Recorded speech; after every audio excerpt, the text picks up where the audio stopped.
My name is Chichi Eriobu. I am the founder and CEO of Renesis Foods Nigeria Limited. We produce protein-rich food products from local raw materials, providing alternate source of proteins for our consumers. I also I restarted my events planning and managing company last year. So that's Renesis Communication and Events. So I do this, both businesses, and I do startup mentoring for small businesses. I am an author of 2 books, How to Move from Idea to Execution and How to Pitch Your Business. And I sit on the board of 3 startups as a member of board of advisory.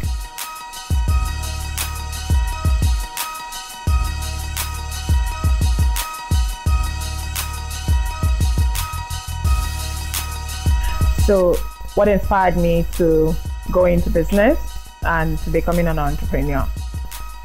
I think there is about 2 or 3. One, you can agree with me, everyone hates poverty, right? So I didn't want to be poor in my life, right? Number 2 thing was I became an entrepreneur because I wanted to build something that has the potential to house other people, to provide jobs for other people, to maybe better the lives of our suppliers and everyone on our value chain. And number 3 thing is I wanted to contribute largely to reducing food waste, which is why I am an entrepreneur in the agribusiness value chain. What are some of the challenges I've faced as a woman in business, and how did I overcome them? Yeah? Okay. I think that a lot of people look at me like I play in an industry that is not for women, because largely bulk of what we do revolves around manufacturing, which means taking some of these raw materials and bringing them into finished food products, or even just packaging them and having to worry about exports, having to worry about retail stores, having to worry about a whole bunch of things, right? So a lot of people look at me and think that I exude what they call masculine energy, that I should probably be doing fashion business or makeup business or skincare business. Why are you doing manufacturing?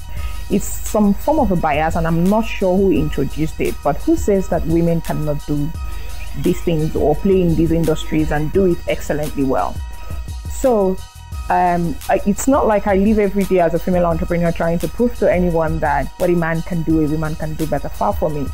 I'm trying to show that I can be relied on by playing in this industry.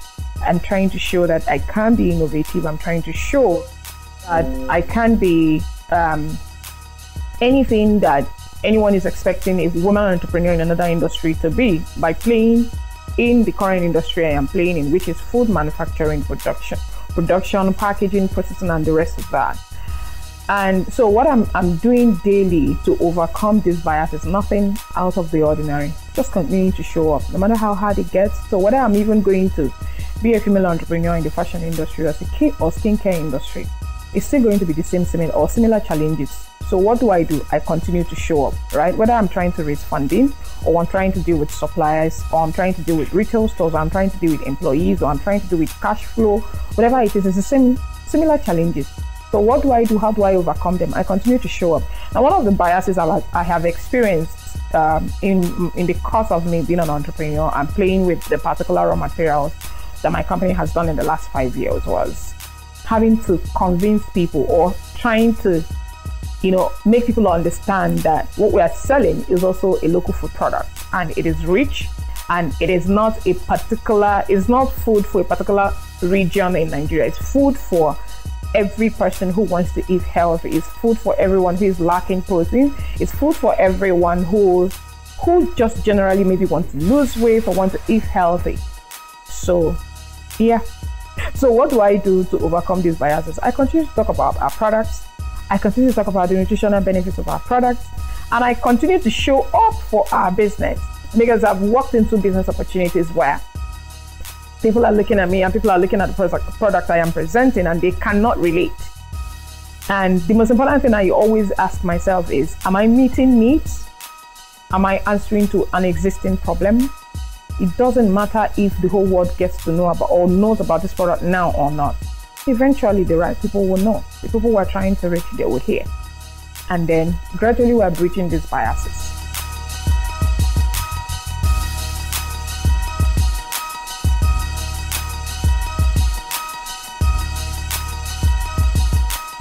What advice do I have for other women trying to start their own business, or maybe grow your own existing business, or advance in your career? I would say this: you need to make up your mind that you are in this for a very long time.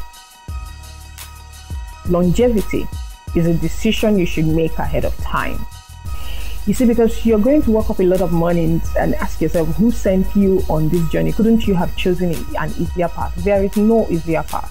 Whether you are into career, whether you're a 9-to-5 woman, whether you're contributing to the growth of an existing business, or whether you're applying to run a business tomorrow, whether you run an existing business, there is a whole lot you can do with longevity. Make a decision to play for long in whatever it is you're doing. When you make this decision, what eventually happens is your impact is gradually seen in the daily steps that you take towards the longer journey that you're taking. So I think another thing I should be talking about is consistency. Show up. Show up. No matter how hard the journey gets, because it's going to get hard so many times. You have to continue to put one foot in front of the other. And then maybe number 3 thing I should add, which I wasn't planning to add before, is have support system. Have people you can rant to when your head is filled with, when you feel overwhelmed, because you will feel overwhelmed. When you feel tired, because you will feel tired. When you feel like you're second guessing yourself, have a group of supportive friends and family that you can go to. They may not necessarily be giving you the solution you need, but just having someone to talk to is therapeutic. So the 2024 International Women's Day theme says, I think financial inclusion for women empowerment, and the rest of that. Now, if you look around you, a lot of events will be happening this season, within now, after now, even the entire of this month of March, to celebrate women, to bring us on board, to put us on a panel, to have these conversations. They are very okay. Actually, as a matter of fact, a lot of business-related opportunities are open for women entrepreneurs this season. Actually, in recent years than maybe in the last 5-10 years. So there is a whole lot of beyond conversation actions that are already happening. Women entrepreneurs are winning grants, accessing opportunities, getting funded like never before. And it's not just women entrepreneurs at the upscale. Women at the grassroots level in rural communities are also getting empowered. As a matter of fact, I am currently a project manager for a client's event, for International Women's Day event happening here in Lagos, somewhere in Festac. And one of the things we are putting together is we are going to be having conversations as it relates to technology for women, growing your fundings and being financially independent for women beyond the cliche of being a financially independent woman. We are actually going to be putting measures in place to help them maximize existing funding they have, either in mutual fund savings, in investments, in actual running of businesses, and helping them raise further fundings as they may require. But beyond that, the first thing to ensuring financial inclusion as it relates to women is knowledge. There will never be enough knowledge. We will never tell enough of what a woman should know or shouldn't know to be able to be financially, equipped.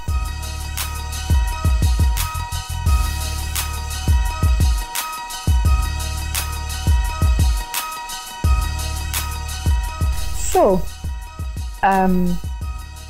I'd like to, summarize or end this by encouraging all of you that are watching this, and you're a woman in business or in a career field, or you're aspiring Maybe you're a fresh graduate and you're a woman and you're confused and you're not sure how to pick up. Take a deep breath. A lot of times, many of us are doing trial and error until we get it right. I was there before. Before I began to run Furnaces Foods, I had done other businesses that also failed. But the difference between those that eventually begin to do well and those who don't do well is because those of us who begin to do well eventually never gave up. No matter how hard it became, we continue to show up. We fail in one business, we start again. We close one down, we start another one. We sell one, we start another one. So I'm encouraging you. I'm not sure what it is that you're trying to do in whatever aspect of your life, but if you're trying to add meaning and add color to who you are as a woman, best believe that I am your number one cheerleader. I am encouraging you, and I am telling you that all you have right now where you're sitting watching me is all you need to start on your journey. And I had to say that because a lot of times I hear many women say, I want to do so and so business, but I didn't have money. I didn't have money either. As a matter of fact, I failed this particular business in the first 2 years of running it. We failed and we lost millions of naira. And when we started back this business, my capital was 100,000 naira. Believe it. And I started from my one-room self-contained. So where you are is not a problem. What you have or don't have is not a problem. What do you have at the moment? At every point in time, God is going to ask you what's in your hand that He can bless. There is always something in your hand. There is always something you have that you can start with. It could be like you're someone like me who likes to talk. It could be someone who likes attention to details. How can you put that into maybe helping people organize their events? Or helping people run errands. Whatever it is you want to do, start from somewhere. All you need is what you currently have. If you can do well with that, then more will be trusted in your hand. So, my name is Chichi Eriobu again, and I'm wishing you a happy International Women's Day 2024.